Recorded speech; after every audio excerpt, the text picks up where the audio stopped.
Manchester United have beaten Crystal Palace 2-1. Pleased with that from Manchester United that we've got over the line.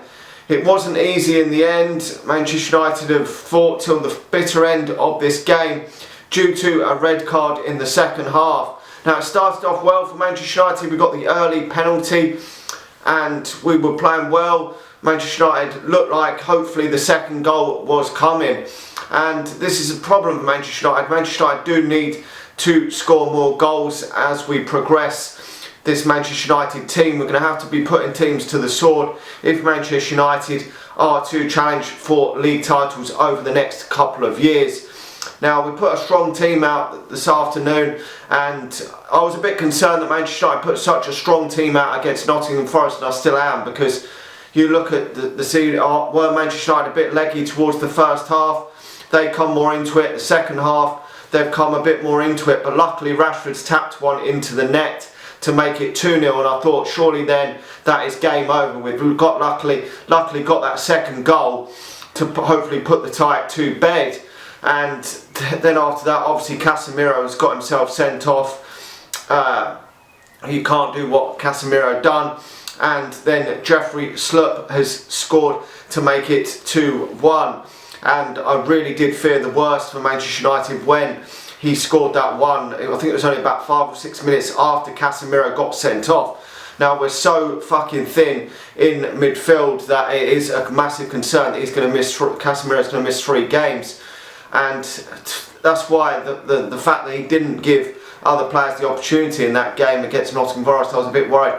I don't know if Kobe Mainoo could feature at all for Manchester United, but there is a chance he may have to feature in some of these next games as a substitute, because we've got another 3 games coming thick and fast with no Casemiro. And the fact he didn't get any game time against Nottingham Forest, I would have given him a few minutes at least to see what he can do, because he's probably going to have to be called upon. Whether he's good enough and deserves to play for Manchester United is another factor at this moment in time, but he's probably going to have to be called upon because the options are limited. Scott McTominay's out injured.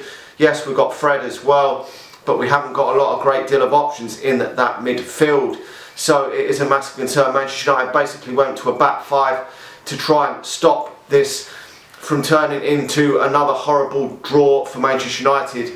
And we've hung on, luckily, through the 8 minutes. I think it ended up being of stoppage time.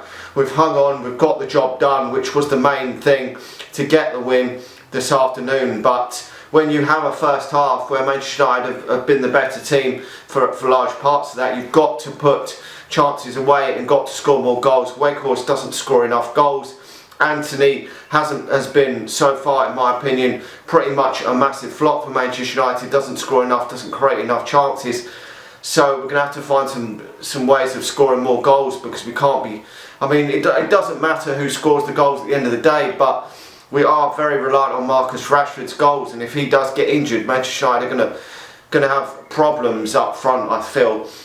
No Anthony Martial again today, injured. Obviously Sancho's still coming back, which is a problem. Garnacho doesn't get a lot of goals either, and he's still very young. So we will have to score more goals up front in the long term.